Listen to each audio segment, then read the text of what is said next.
안녕하세요. 커피앤톡입니다. 오늘도 와주셔서 감사드리고요. 바로 사연 읽어보겠습니다. 안녕하세요. 저는 결혼한 지 12년 차가 된 40대 초반의 여성입니다. 옛말에 열 길 물속은 알아도 한 길 사람 속은 모른다는 말이 있잖아요. 아무리 평생을 함께 살아온 부모 자식 간이라고 해도 그 속은 절대 알 수가 없다고 하더니 그 말이 딱 맞더라고요.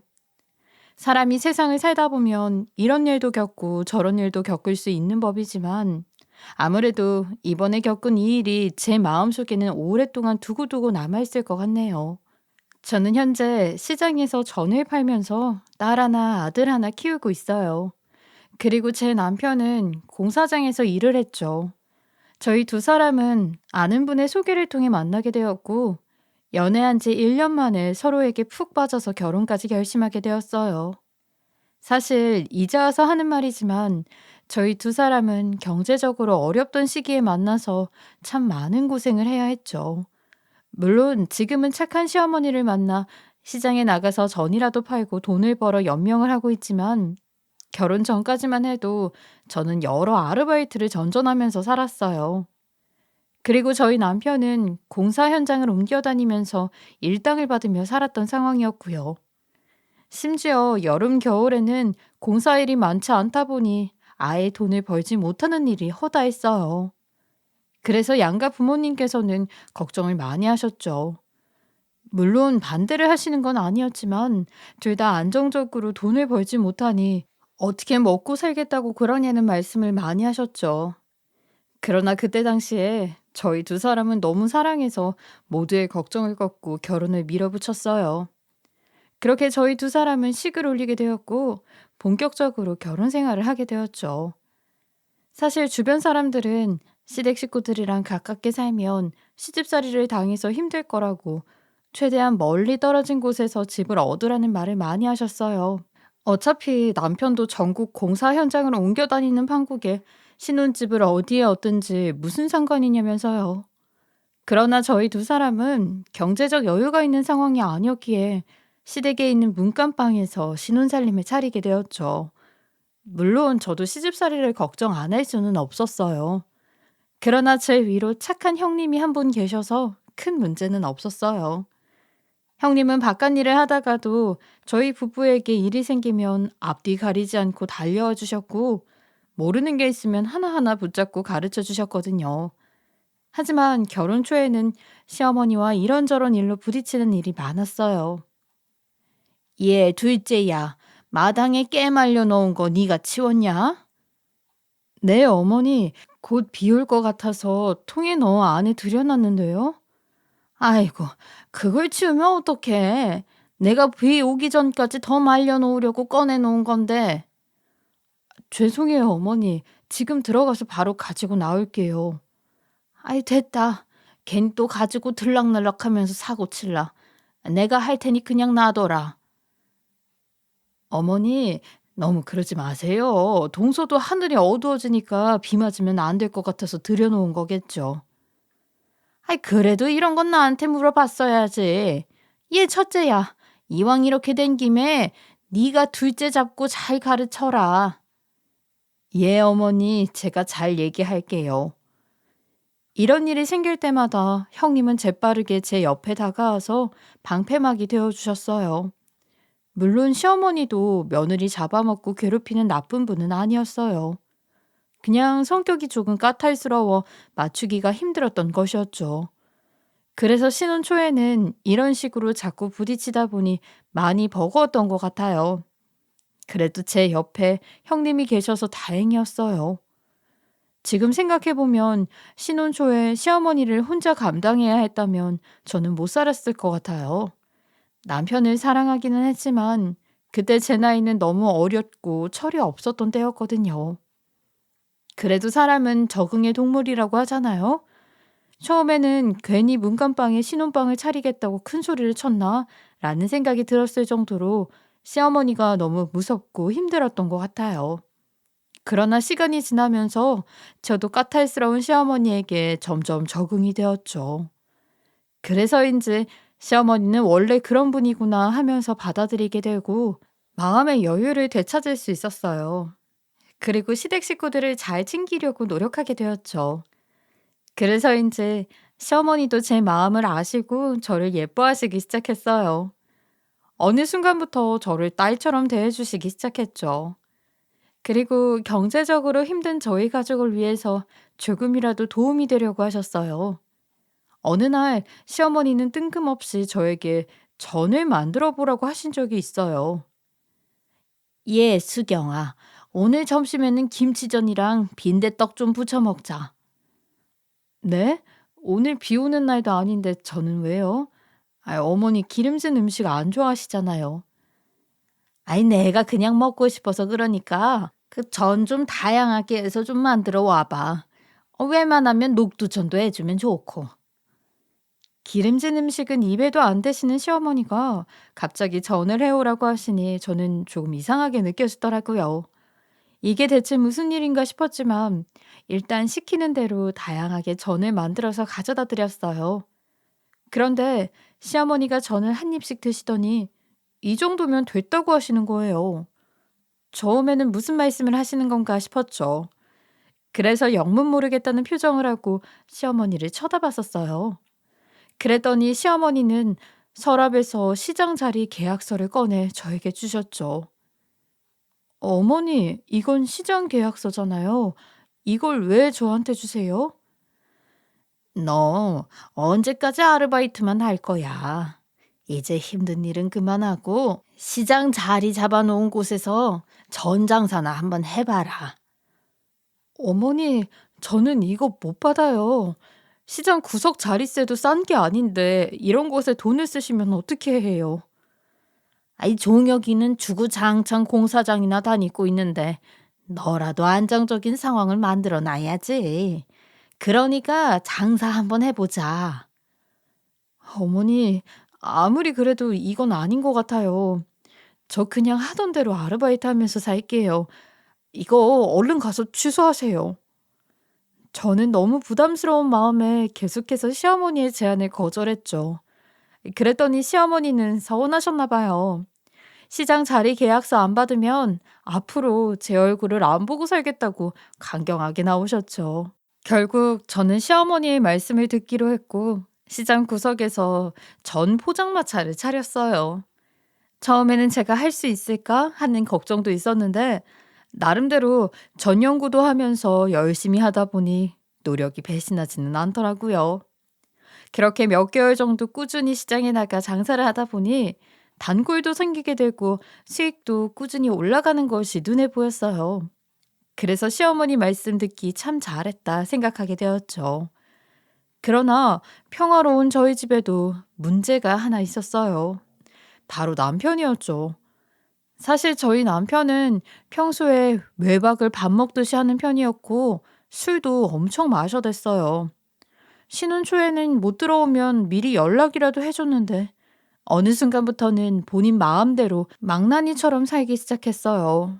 게다가 술주정이 얼마나 심한지 열불이 터질 때가 한두 번이 아니었어요. 한 번은 남편이 고등학교 동창과 술을 마시러 가겠다고 했던 적이 있었죠. 그날도 연락 한 통 없이 함흥차사였기에 당연히 다음날 들어오겠거니 생각했어요. 그런데 그날따라 남편은 술을 먹고 들어와서 술주정을 부리는 거예요. 자고 있는 식구들 잠을 다 깨워놓고 마당에 있던 물건들을 발로 차면서 온갖 성질을 부려댔죠. 결국 시어머니와 제가 다급히 말리기 시작했고 겨우 자리에 눕혀 놓았어요. 그런데 남편은 또다시 일어나서 돈만 챙겨 밖으로 나가더라고요. 정말 말릴 새도 없이 순식간에 일어난 일이라 어떻게 할 수가 없었어요. 시어머니께서는 그 모습을 보고 한숨을 쉬면서 그냥 냅두고 들어가서 자라고 하셨어요. 결국 저는 시어머니 말씀을 듣고 방으로 들어갔죠. 그런데 그날 새벽 저는 경찰서에서 전화 한 통을 받게 되었어요. 안녕하십니까? 여기 경찰서인데요. 박종혁 씨 아내분 맞으시죠? 네, 제가 박종혁 아내인데 그런데 경찰서에서는 왜? 경찰서에 잠시 좀 와주셔야겠습니다. 아니, 박종혁 씨가 술 드시고 다른 사람한테 손을 올려서요. 네? 제가 지금 바로 갈게요. 그날 저는 시어머니와 함께 정신없이 경찰서로 달려가게 되었죠. 이야기를 들어보니 남편이 술을 먹고 옆 테이블에 있던 사람에게 먼저 손을 올렸다네요. 그 소리를 듣고 시어머니는 남편의 등짝에 손을 올린 다음 피해자분께 진심으로 사과를 하셨어요. 저 또한 시어머니 옆에서 남편 대신 사과를 드려야 했어요. 그러나 남편은 술이 덜 깬 건지 정신을 못 차리고 본인은 잘못한 게 없다는 식으로 나오더라고요. 그래서 하마터면 합의도 힘들 뻔했어요. 그러나 시어머니가 연신 고개를 숙인 덕분에 피해자분이 양해를 해주셨고 무사히 풀려나올 수 있었죠. 남편 하나 때문에 시어머니의 속은 항상 문드러져 있었어요. 저 또한 남편과의 사이가 점점 멀어져 갔고 눈만 마주치면 싸워야 했죠. 당연히 이혼 소리는 수도 없이 내뱉었고 정말 법원까지 갈 생각을 했던 적도 있었어요. 그러나 어린 자식들과 저만 보면 면목이 없다는 시어머니를 보니 자꾸 마음이 약해지더라고요. 그래서 언젠가는 개가천선하겠지라고 생각을 하면서 힘든 생활을 이어가야 했어요. 그러나 사람 쉽게 변하지 않는다더니 남편은 끝까지 정신 차릴 생각을 하지 않았어요. 한 번은 돈 문제를 일으켜서 집에 모르는 사람이 쫓아온 적도 있었죠. 여기가 박종영네 집 맞지? 그쪽이 아내분이신가? 네, 제가 그 사람 아내인데요. 누구세요? 당신 남편이 빌려간 내 돈 언제 갚을 거야? 박종혁 지금 내 연락도 안 받고 갚을 생각도 안 하니까 그쪽이 대신 갚아. 아니, 그게 무슨 소리예요? 우리 총혁이가 돈을 빌렸다니요. 저희는 들은 바가 없으니까 직접 가셔서 해결하세요. 아이고, 여기 뭐 대가족이 사시나 보네. 그쪽은 박종혁 엄마 되는 사람인가? 네, 제가 어미 되는 사람입니다만 돈 문제가 있으면 당사자랑 해결을 하셔야지. 아니 이렇게 막무가내로 찾아오시면 어쩝니까? 당장 나가주세요. 안 그러면 경찰 부르겠습니다. 마침 집에 시어머니와 형님이 계신 상황이었기에 무사히 돈 달라고 쫓아온 사람을 내보낼 수 있었어요. 정말 하루 건너 하루마다 이런 사고를 치니 저는 골치가 너무 아프더라고요. 아주버님은 저를 보면서 잘 해결될 거니까 너무 걱정하지 말라고 달래주셨고요. 그러나 저도 사람인지라 자꾸 이런 일들을 겪게 되니 지치고 힘들었어요. 그래서 진지하게 이혼 생각을 고민할 수밖에 없었죠. 이제 와서 하는 말이지만 그때 당시에는 이혼하고 홀로 애들 키우면서 사는 게 오히려 마음이 편할 것 같았어요. 그래서 몇 날 며칠 잠도 못 자고 이혼 문제를 고민했어요. 그렇게 고민을 거듭한 끝에 저는 결국 이혼을 선택하기로 했죠. 그러나 이혼을 하자고 통보할 상대가 며칠째 집에 들어올 생각을 안 하더라고요. 빚쟁이가 찾아온 것을 알고 있었는지 연락도 안 받고 그림자조차 보이지 않았어요. 그때까지만 해도 워낙 속을 많이 썩이는 사람이니까 그냥 또 친구들이랑 어디 가서 술이나 퍼마시고 있겠지 생각했죠. 그래서 저는 들어오는 대로 이혼을 통보해야겠다고 생각만 하고 있었고요. 그런데 며칠이 지나도록 남편은 들어오지 않았어요. 시어머니도 지난번 일이 어떻게 된 거냐 물어보겠다고 목이 빠져라 기다리고 있는데 소식조차 없고 친구들에게 연락을 해봐도 모른다는 얘기만 돌아왔죠. 평소 같았으면 신경도 안 썼겠지만 그날따라 뭔가 느낌이 안 좋더라고요. 뭔가 불길한 쪽이 느껴진다고 해야 하나? 약간 등 뒤가 싸늘한 게 이번에는 기분도 상황도 썩 좋지만은 않았어요. 그래서 혹시나 싶어 남편에게 전화를 수십 통 걸어보았는데 한 번도 연결이 되지 않더라고요. 결국 저는 알아서 들어오겠지 싶어 포기하고 더 이상 신경을 쓰지 않았어요. 사실 다 큰 성인 남성에게 일이 있을 게 뭐 얼마나 있겠나 싶었던 것 같아요. 그러나 남편은 한동안 일하는 곳에도 나가지 않았던 것 같았죠. 그때 당시 고등학교 후배 한 명이랑 같이 공사 현장에 다녔는데 아침부터 저에게 연락이 왔더군요. 형수님, 아침 일찍 죄송해요. 다름이 아니라 종혁이 형 지금 집에 있나요? 집에 있으면 빨리 공사 현장 나오라고 전해주시겠어요? 그 사람 지금 집에 없는데 설마 현장에도 안 나간 거예요? 예, 지금 며칠째 무단결근을 해서 공사 담당자가 자른다고 난리를 치네요. 일은 꾸준히 나가고 있는 줄 알았는데 혹시 재민 씨 전화도 안 받고 있는 상황인 거죠? 그렇죠. 제 전화뿐만 아니라 담당자 전화도 안 받더라고요. 그래요? 지금 집에도 안 들어오고 있어서 뭐라 드릴 말씀이 없네요. 나중에라도 들어오면 제가 연락드릴게요. 저는 처음에 고등학교 후배 전화를 받고 나서 그럼 그렇지라는 생각을 했어요. 그러나 말하는 것을 들어보니까 공사 현장에 와서 술 냄새를 풍길지언정 2달 정도는 무단결근을 한 적이 없었다고 했죠. 그러면서 연락조차 안 되는 상황이니까 뭔가 이상하고 불안하다고 하더라고요. 저는 이게 대체 무슨 일인가 싶었어요. 그래서 걱정 반, 불안감 반으로 전화를 한 번 더 해보았죠. 그런데 이틀 전까지만 해도 전화 신호음이 갔었는데 아예 전화기가 꺼져 있더라고요. 배터리가 없는 것인지 아니면 일부러 꺼놓은 것인지는 몰라도 일도 안 나갔다고 하니까 조금은 걱정이 되었어요. 그러나 제가 할 수 있는 건 없으니 그냥 기다릴 수밖에 없었죠. 한 달에 두세 번씩은 꼭 사고를 칠 정도로 워낙 속을 많이 썩이는 사람이니까 또 어디서 사고나 치고 있겠지 싶었어요. 물론 남편 고등학교 후배의 전화를 받고 나서 이 문제에 대해 가족들과 상의는 했었죠. 어머니, 아까 종혁 씨 고등학교 후배가 전화를 해왔는데 공사 현장에도 안 나갔다고 하네요. 2달 정도 무단결근을 한 번도 한 적이 없었는데 지금 며칠째 안 온다면서 걱정을 많이 하더라고요. 그래? 아이고, 지금 어디 가서 뭐 하고 있는 건지 이 녀석 때문에 내 속이 다 문드러진다. 그래서 말인데 늦었지만 경찰서에 신고라도 할까요? 성인 남자는 신고하는 게 어렵다고는 하지만 며칠 동안 안 들어왔으니까 가능은 할 것 같은데요. 재수 씨, 그냥 신경 쓰지 마세요. 종혁이 녀석 이러는 게 한두 번도 아니고 사고 치고 나면 알아서 기어 들어올 테니까 그냥 좀 두고 보죠. 종민이 말이 맞다. 걔 원래 삐뚤어지기 시작하면 몇 달 동안 안 들어오기도 하잖냐. 괜히 경찰서에 신고했다가 사고 친 거 보고 창피할 바에야 그냥 두고 보자. 나도 골칫덩이 하나 사라졌으니 잘 됐다 생각할란다.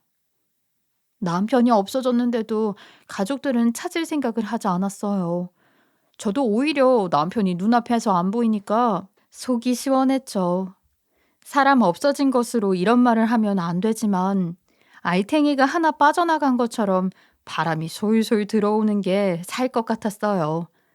그리고 어차피 금방 들어오겠지 하는 생각이 있어서 크게 걱정이 안 되었어요. 그렇게 저는 남편 없이 아이들을 키우면서 살기 시작했고 어느덧 1년이라는 시간이 지나가게 되었어요. 사실 몇 주 정도면 남편이 집에 들어오겠거니 생각했었는데 이렇게 시간이 많이 지나가게 될 줄은 예상도 못했죠. 물론 예전에도 한 6개월 정도는 사라진 적이 있어서 이번에 사라진 것도 처음에는 별일 아니라고 생각했어요. 그런데 1년이 넘어가게 되니까 뭔가 이상하다는 생각도 들고 찜찜하더라고요. 그러나 시댁 식구들은 남편이 들어오건 말건 신경도 안 썼어요. 오히려 1년이라니 신기록이라고 하면서 신기해하더군요. 아이들도 처음에는 남편을 찾아대더니 이제는 없는 게 익숙해진 것인지 1년이 넘어가니까 아빠 소리를 입 밖에 내지 않았어요. 그리고 남편 소식이 궁금해서 연락을 해오는 사람이라고는 고등학교 후배 하나가 끝이었고요. 매일 같이 술을 퍼마시던 고등학교 친구들은 소식을 물어보는 사람도 한 명도 없었죠. 그 모습을 보면서 참 인생 헛살았다 하는 생각이 들더라고요. 저는 1년 정도 지났으니 남편이 이제 곧 사고치고 들어오겠구나 하는 생각을 했어요. 그리고 들어오는 대로 이혼 얘기도 꺼내야겠다 마음을 먹고 있었죠. 사실 처음에는 저도 '아직 어린 아이들을 아빠 없이 어떻게 키우나.'라는 생각 때문에 이혼 소리도 안 꺼내고 결혼 생활을 유지했던 건데 막상 남편 없이 키워보니 오히려 편하고 좋더군요. 그래서 더 확실하게 이혼을 하겠다 마음먹을 수 있었어요. 그런데 금방 돌아올 줄 알았던 남편은 2년이 넘도록 소식도 없고 집에도 오지 않았죠. 이쯤 되니 뭐가 잘못되어도 한참 잘못되었다는 생각이 들었어요. 아무리 망나니 같은 사람이지만 2년 동안 집에 안 들어왔다는 건 세상을 떠났거나 아니면 큰 사고를 쳐서 옥에 갇혀 있거나 둘 중 하나밖에 없잖아요. 시어머니와 형님, 그리고 아주버님도 2년이 넘도록 소식이 없으니 슬슬 세상을 떠난 거라고 판단을 하신 것 같았죠. 그런데 어느 날 시어머니께서 갑자기 저에게 하실 말씀이 있다면서 잠시 나오라고 하시더군요. 저는 별 생각 없이 시키실 게 있나 보다 하면서 시어머니 앞으로 갔죠. 어머니, 혹시 뭐 시키실 일 있으세요? 아니, 그게 아니라 네 남편 2년 동안 소식 하나 없는데 이제는 너도 네 인생 찾아야 하지 않겠냐? 네? 갑자기 그게 무슨 말씀이세요? 제 인생을 찾으라니요. 종혁이 2년 동안 소식 한 통 없는데 이 정도면 어디 가서 사달이 나도 난 거다. 그러니까 괜히 힘들게 시댁에서 살 생각 말고 애들 데리고 나가서 편하게 살아. 시어머니는 남편도 없는데 시댁에서 살고 있는 제가 안쓰러우셨나 봐요. 그러나 저는 이혼을 해서 완전히 갈라진 것도 아니고 저 혼자 편하자고 식구들 버리고 갈 수 없다고 대답했어요. 그러나 그날 이후로 시어머니는 저만 보면 자꾸 나가라고 재촉을 하셨죠. 방구에 나갈 돈이 없으면 본인이 해주겠다고 얼른 나가라는 말씀까지 하시더라고요. 그러나 저는 끝까지 나가지 않았어요. 물론 저도 밖에 나가 아이들만 데리고 살면 편하고 좋을 거라는 것을 모르지 않았죠. 하지만 저는 딸처럼 잘해주시는 시어머니를 버리고 나갈 수 없었어요. 그래서 나가라는 시어머니의 말씀을 모른 척하면서 계속 같이 지냈었죠. 그래서인지 시어머니께서도 결국에는 포기를 하시더라고요. 그렇게 시간은 속절없이 흐르고 어느덧 남편이 사라진 지 3년 차가 되었어요. 저는 여전히 전을 팔며 아이들을 키우고 있었기에 아침 일찍부터 시장에 나가 준비를 하고 있었어요. 그런데 장사의 준비를 마치고 나니까 형님에게 다급한 전화 한 통이 오더군요. 동서, 큰일 났어. 지금 어머니께서 쓰러지셔서 병원 응급실로 가는 중이야. 동서도 장사 접고 빨리 와. 네? 그게 무슨 말씀이세요? 오늘 아침에 나올 때까지만 해도 어머니 멀쩡하셨는데? 그건 나도 모르겠는데, 아침에 우유 배달 끝내고 들어가 보니까 어머니 쓰러져 계시더라고. 지금 119 구급대원 도움 받아서 병원으로 가고 있으니까 동서도 이쪽으로 와. 이게 갑자기 무슨 일인가 싶더라고요. 분명히 집에서 나올 때까지만 해도 시어머니는 밝게 잘 다녀오라면서 인사를 해 주셨는데 갑자기 쓰러지셨다니요. 저는 결국 장사 시작도 못 해 보고 급히 병원으로 달려가게 되었어요. 그렇게 도착한 병원에서 듣게 된 소식은 시어머니께서 뇌졸중이 왔다는 것이었어요. 다행히 제가 장사를 나간 지 얼마 되지 않아 형님이 집에 들어가게 되었고 시어머니를 일찍 발견해서 빠르게 수술을 할 수 있었다고 했죠.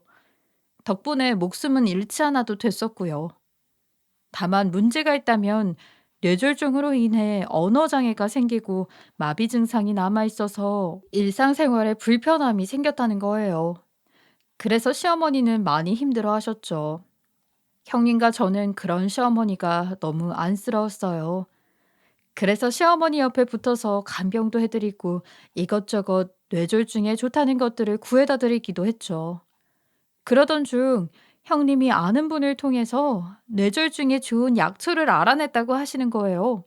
그러면서 산에 약초를 캐러 갈 건데 같이 가겠냐고 묻더라고요. 저는 한치의 고민도 없이 형님을 따라 나서기로 했어요. 약초라도 캐서 뇌졸중 증상을 해결하는데 도움이 된다면 당연히 해야 한다고 생각했거든요.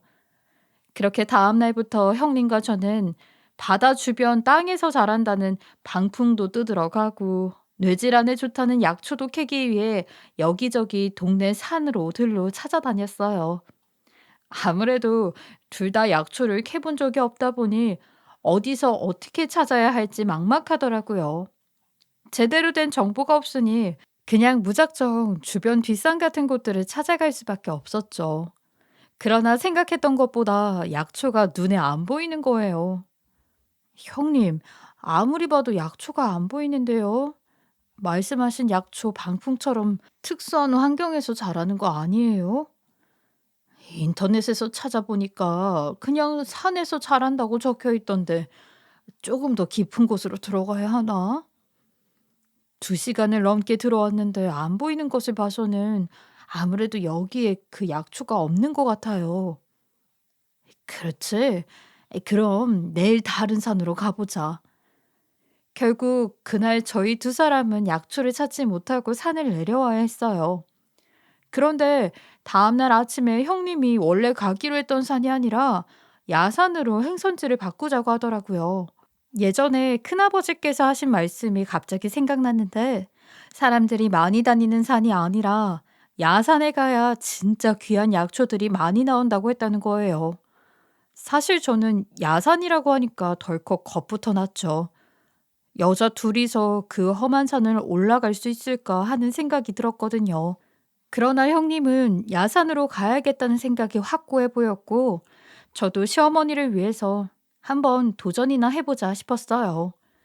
그렇게 저희 2사람은 집에서 30분 정도 떨어져 있는 야산에 도착했고, 본격적으로 올라가기 시작했어요. 그런데 형님이 하신 말씀이 정말 맞는 것인지 야산에 올라가니까 길은 험하긴 해도 여러 약초들이 눈에 보이더라고요. 그리고 저희가 그동안 찾아다녔던 뇌질환에 좋은 약초도 금방 찾아낼 수 있었죠. 형님, 지금 말씀하신 약초 찾은 것 같은데 이거 맞아요? 어디 보자. 이거 맞는 것 같네. 아이, 보니까 안쪽으로 들어갈수록 뭐가 많은 것 같다. 그러게요. 여기까지 힘들게 올라왔는데 이왕 온 거 조금만 더 올라가서 캘까요? 그러자. 이왕 온 거 넉넉하게 캐서 가야지. 처음에는 필요한 만큼만 얼른 캐고 해지기 전에 다시 내려가야겠다 생각했어요. 그러나 사람 욕심이 무서운 것이었더라고요. 막상 찾아다니던 약초들이 눈앞에 펼쳐져 있고 하나씩 캐다 보니까 이왕 온 거 넉넉하게 캐서 가지고 가야겠다는 욕심이 생겼어요. 그래서 형님과 저는 조금씩 깊숙이 들어가 산속을 헤매며 약초를 캐러 다니게 되었어요. 그런데 어느 순간 보니까 저희 2사람이 약초에 정신이 팔린 나머지 너무 안쪽으로 들어간 듯 보였어요. 겨우 정신을 차린 후 다시 밑으로 내려가려고 보니 너무 깊숙이 들어가 돌아가는 길을 찾지 못하겠는 거예요. 게다가 설상가상으로 야산이라서 그런지 휴대폰도 터지지 않았죠. 저희 2사람은 당황해서 이 일을 어떻게 해야 하나 하며 발을 동동 굴렸어요. 그 자리에 가만히 있을 수도 없는 노릇이고 일단 무작정 내려가 보자는 형님의 말에 조심스럽게 걸음을 옮기게 되었죠. 그렇게 저희 2사람은 한참 동안 야산 속을 헤맸던 것 같아요. 그런데 호랑이 굴에 잡혀가도 정신만 바짝 차리면 산다고 했던가요? 여기저기 헤매면서 돌아다니다 보니 누군가 야산에 불을 피운 흔적이 보이는 거예요. 게다가 집 같지는 않지만 버려진 컨테이너에 살림을 차려놓고 사는 듯한 느낌이 있었죠. 올라갈 때는 보이지 못했으니 아마도 저희 2사람이 무작정 내려가겠다고 걸음을 옮기다가 길을 잘못 들었던 모양이에요. 여기 누가 살고 있는 모양이네. 해지기 전에 얼른 가서 내려가는 길부터 물어보자. 형님, 저기 누가 사는 줄 알고요. 혹시라도 나쁜 사람이 있는 거면 내려갈 방법 있어? 지금 상황에서는 저기 사는 사람한테 물어보는 수밖에 없잖아. 일단 가보자. 설마 우리가 여자라도 2사람인데 무슨 일이 생기겠어? 저는 아무도 없는 야산에 사람이 살고 있는 것도 이상하고, 혹시 나쁜 사람이라도 있는 거면 어쩌지? 하면서 우물쭈물했었어요. 그러나 형님은 시원한 성격 덕분인지 그냥 무작정 컨테이너 문을 두드리기 시작했죠. 그러자 어떤 남자 한 명이 밖으로 나왔어요. 그런데 저희 두 사람은 그 남자를 보고 깜짝 놀라서 주저앉을 수밖에 없었죠. 그 사람은 바로 3년 전 사라졌던 제 남편이었거든요. 남편도 저희 두 사람이 눈앞에 나타날 것이라고는 생각하지 못했는지 깜짝 놀라서 말을 제대로 하지 못했어요. 그런데 더 큰 충격이었던 것은 바로 남편의 몰골이었죠. 수염도 제대로 깎지 못한 채 거짓골을 하고 있는 것은 물론이고 어디가 아프기라도 한 것인지 뼈만 남아 있었어요. 그래서 처음에는 진짜 제 남편이 맞는 건가 하는 생각도 했었죠. 그러나 목소리를 들으니 정말로 제 남편이 맞더라고요. 저는 한 발짝 떨어져서 지켜보다가 남편이라는 확신이 들게 된 순간 앞으로 다가가서 가슴을 치며 난리를 쳤어요. 당신, 꼴이 이게 뭐야? 대체 이게 무슨 일이냐고. 멀쩡한 집이랑 가족 다 버려두고 왜 야산에서 3년간 숨어서 산 건데? 설마 또 사고 치고 여기 숨어 들어와 있는 거야? 여보, 미안해. 그런데 나 진짜 사고 쳐서 여기 들어와 있는 거 아니야. 그냥 가족들한테 피해 끼치고 싶지 않아서 그랬어. 피해를 끼치고 싶지 않다니. 당신 사고 쳐서 가족들한테 피해 끼치는 게 취미고 특기잖아. 그런데 이제와 피해를 끼치고 싶지 않아서 야산에 들어와 산다는 게 말이 돼? 그게 내가 집에서 나오기 한 달 전에 다발성 골수종이라는 병이 생긴 걸 알았거든. 서방님, 갑자기 그게 무슨 소리예요? 병에 걸렸으면 병원에 가서 치료를 해야지. 왜 여기서 이러고 있는 건데요? 의사 선생님은 항암 치료를 하자고 권유했는데 제가 따로 알아보니까 돈이 생각보다 많이 들어가더라고요. 하루 벌어 하루 먹고 사는 상황에 제 치료비까지 가족들이 부담하게 하는 건 너무 미안하기도 하고 큰 짐이 되는 것 같아서 그랬어요. 남편은 눈물을 흘리면서 그동안의 일을 털어놓았어요. 이게 어떻게 된 건가 하니 남편은 다발성 골수종에 걸린 후 항암 치료 비용이 많이 든다는 것을 알게 되었고, 안 그래도 먹고 살기 힘든 가족들에게 짐이 되기 싫어 고민 끝에 치료를 포기한 것이라고 했죠. 대신 자연 치료를 해보자고 산에 올라와서 살게 되었다고 했어요. 물론 아무도 없는 야산에서 홀로 사는 게 너무 힘이 들어서 다시 내려가 가족들에게 알릴까 생각해 보기도 했대요. 그러나 본인의 상황을 가족들이 알게 되면 당장 항암 치료를 하자고 할 게 뻔하니 그냥 모든 것을 숨기고 연락을 끊은 채 야산에서 조용히 살았던 것이었죠. 저는 그 이야기를 듣고 나서 남편을 끌어안고 대성통곡을 할 수밖에 없었어요. 가족끼리 짐이 되는 게 어딨어. 죽을 병 걸려놓고 그런 미련한 짓을 하는 사람이 어디 있냐고. 나는 그것도 모르고 어디서 또 사고나 치고 있겠다 생각했잖아. 여보, 진짜 미안해. 그래도 너무 걱정하지 마. 적절한 시기에 병이 발견되었고, 내가 느끼기에는 이 자연 치료가 잘 맞는 것 같아. 3년 동안 여기에서 살면서 가끔씩 아픔 느껴지는 것밖에 없었어. 저는 남편의 말을 듣고 나서 주저앉아 엉엉 울 수밖에 없었죠. 저는 그동안 남편이 속이 없는 줄 알았는데 아프고 나서 철이 들은 것인지 이런 속 깊은 생각을 했다는 것에 놀랐던 것 같아요. 형님도 남편의 사연을 다 듣고 난 후 위로를 해주었죠. 서방님, 그동안 고생 많았어요. 그래도 이런 짓 다시는 하지 마세요. 이 아파도 가족끼리 해결을 해야죠. 오늘 여기 올라오길 잘했네. 얼른 짐 대충 챙겨서 우리랑 같이 내려가요. 형수님, 저 안 내려가는 게 나을 것 같아요. 두 분만 내려가세요. 당신 그게 무슨 소리야? 이렇게 만났는데 우리 둘만 내려보낸다고? 쓸데없는 소리 하지 말고 같이 내려가. 나 그동안 사고란 사고는 다치면서 살았고 이제는 아프기까지 하는데 무슨 염치로 내려가. 서방님, 자꾸 그렇게 고집 피울 거예요? 3년째 사라진 아들 기다리시는 어머니 생각은 안 해요? 지금 어머니도 뇌졸중으로 쓰러져서 힘들어하세요. 그러니까 같이 가세요.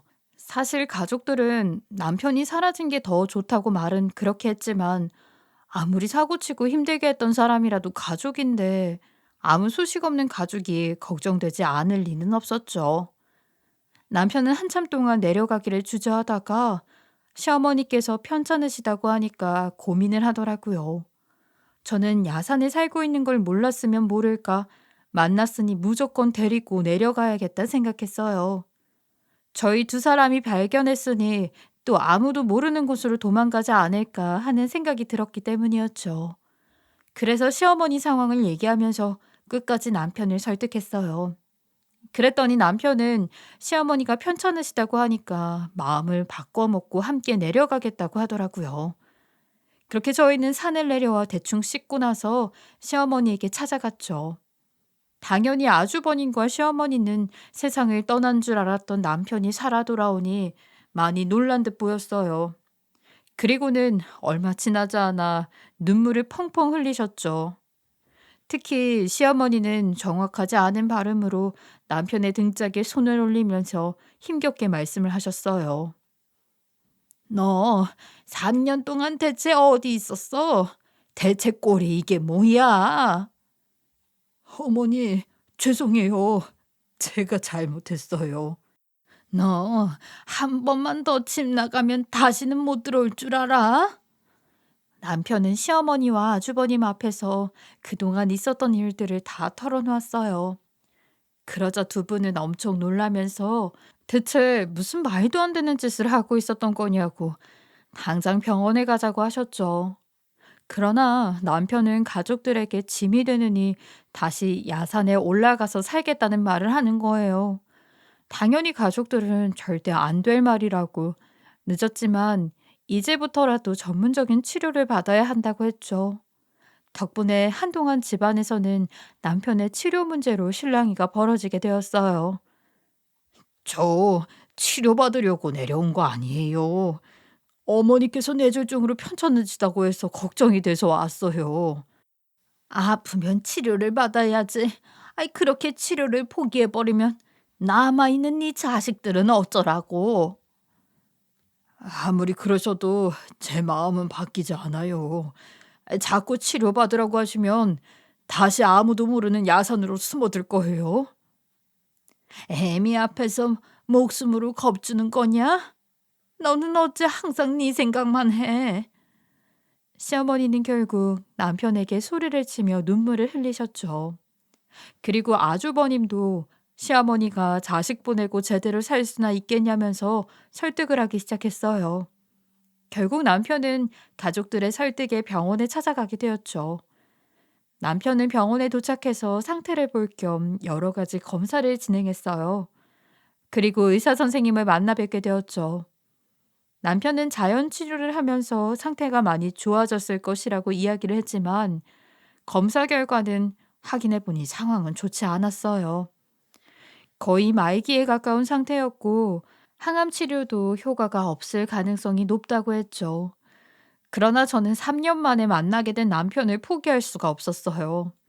자식들을 위해서라도 남편이 먼저 세상을 떠나면 안 되는 거잖아요.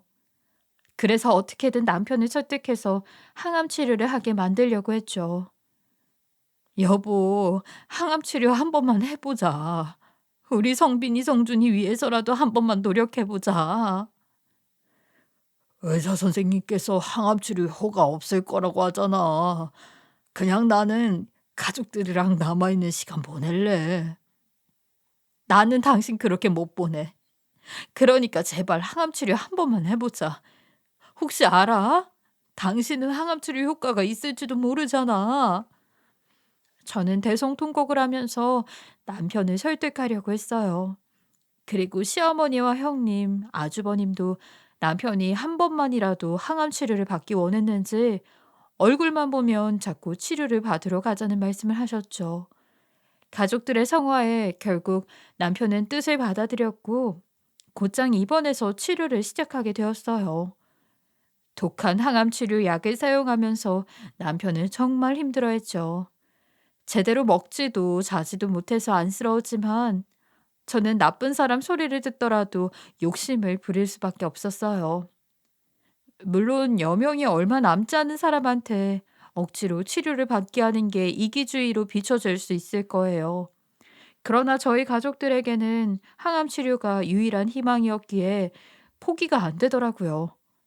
조금이라도 더 살 수 있다면 아무리 독한 약이라도 사용하고 싶었어요. 그러나 신은 저희 가족의 소원을 들어주시지는 않았죠.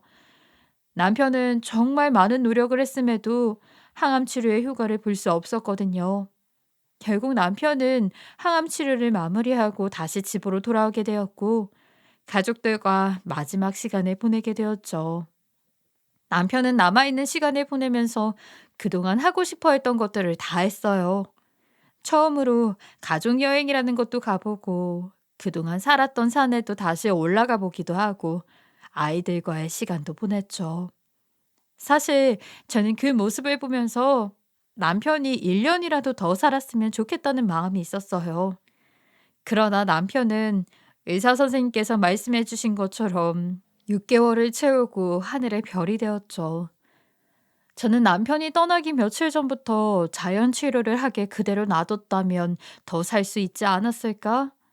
그리고 제가 괜히 항암 치료를 시켜서 더 힘들게 만든 것은 아니었을까 하는 생각을 했었어요. 갑자기 왜 이런 생각이 들었는지는 모르겠어요. 하늘이 미리 신호라도 주는 것인지 갑자기 그런 생각이 자꾸 떠오르더라고요. 그리고 남편도 떠나기 며칠 전부터 굉장히 분주했어요. 갑자기 짐들을 정리하려고 하고 뜬금없이 이상한 말을 하기도 했죠. 지금 생각해보면 남편도 본인의 삶이 얼마 남지 않았다는 것을 느낀 것 같아요. 세상을 떠나기 이틀 전에는 온 가족들을 다 모아서 바닷가에 놀러 가자고 하더니 갑자기 이런 말을 꺼낸 적도 있었죠. 어머니, 그동안 제가 사고 많이 쳐서 힘드셨죠? 앞으로는 집에서 사고 칠 사람 없으니까 마음 편하게 인생을 즐기다가 오세요. 제가 먼저 가서 자리 잘 닦아놓고 있을게요. 갑자기 그게 무슨 소리냐? 젊은 애가 더 살려고 노력을 해야지. 벌써부터 그런 소리를 하면 어떡해? 너는 가족들 옆이 그렇게 싫냐? 산에서 내려온 것도 그렇게 싫어? 그래도 형제로 지낼 세월이 몇 년인데 자꾸 간다는 소리를 하니까 서운해. 나 가족들한테 내려온 거 후회 안 해.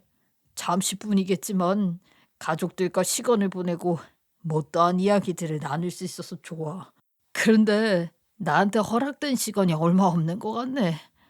형, 나 저 세상 가게 되면 어머니랑 우리 가족들 잘 부탁해. 여보, 왜 자꾸 그런 소리를 해? 조금이라도 더 살 생각을 하자. 여보, 나 저 세상 가더라도 하늘에서 가족들 잘 지켜보고 있을 거야. 그러니까 우리 애들 잘 키워줘야 돼. 그리고 이거 받아. 남편은 갑자기 손바닥을 펴보라고 하더니 가지고 온 가방 안쪽에 숨겨놓은 엄청 값비싼 약초들을 제 손에 쥐어줬어요. 처음에는 갑자기 약초는 왜 주나 했죠. 내가 가족들한테 줄 게 약초밖에 없어서 미안해. 내가 살면서 큰 잘못을 많이 해서 하늘이 벌을 주려고 먼저 데리고 가는 것 같아. 여보, 갑자기 이 약초는 왜 주는 건데? 내가 가기 전에 식구들한테 이거라도 해주고 싶어서 지난번에 산에 올라갔을 때 캐왔어. 이거 엄청 비싼 거니까 가족끼리 나눠 먹고 오랫동안 건강해야 돼. 알겠지? 남편은 가족들에게 주는 마지막 선물이라면서 약초를 건네주었어요. 그 약초를 보고 남편의 마음을 느낀 온 가족들은 엉엉 울 수밖에 없었죠. 그렇게 남편은 이틀 후 세상을 떠나게 되었고, 저는 바람 솔솔 부는 좋은 곳에 모셔주었어요. 그리고 몇 개월이 지난 지금은 자식들에게 엄마 아빠 역할을 다해주면서 열심히 살고 있죠. 물론 저희 아이들은 잠시나마 함께한 아빠를 좋아했는지 한동안 자꾸 찾아대서 조금 눈물을 흘리기는 했어요. 그러나 저는 아이들에게 상황 설명을 해주었고, 다행히 잘 받아들인 건지 요즘은 밤하늘에 뜬 별만 보면 아빠 별이라고 좋아하더라고요. 사실 몇 달 안 되는 시간이 한없이 짧았지만 저는 남편과 함께 살 수 있어서 너무 좋았어요. 그리고 잠시나마 너무 행복했죠. 물론 저도 사람이기에 가족을 보내게 되니 한동안 죽을 만큼 힘들었어요. 그러나 저에게는 지켜야 할 가족들이 있잖아요. 그래서 금방 마음을 추스르고 다시 예전의 제 모습으로 돌아가려고 안간힘을 썼어요. 그래도 예전과는 다른 점은 하늘에서 남편이 저희 가족들을 지켜줄 거라는 믿음이 있다는 거예요. 그래서 저는 쉽지 않겠지만 하늘에서 지켜봐주는 남편을 믿고 씩씩하게 이 세상을 살아가 보려고요. 그리고 나중에 남편을 만나게 되었을 때 저희 아이들과 지냈던 행복했던 날들을 하나도 빠짐없이 다 전해주려고요. 제가 이번 일을 겪어보니까 가족만큼 소중한 것은 없는 것 같아요. 애청자님들께서도 살아있는 동안 주변에 있는 가족들에게 아낌없이 사랑을 표현하시길 바랍니다. 제 긴 사연 들어주셔서 너무 감사하고 모두들 행복한 하루 되세요. 지금까지 커피앤톡이었습니다. 오늘도 끝까지 함께 해주셔서 감사하고요. 다음 영상으로 또 찾아뵙겠습니다.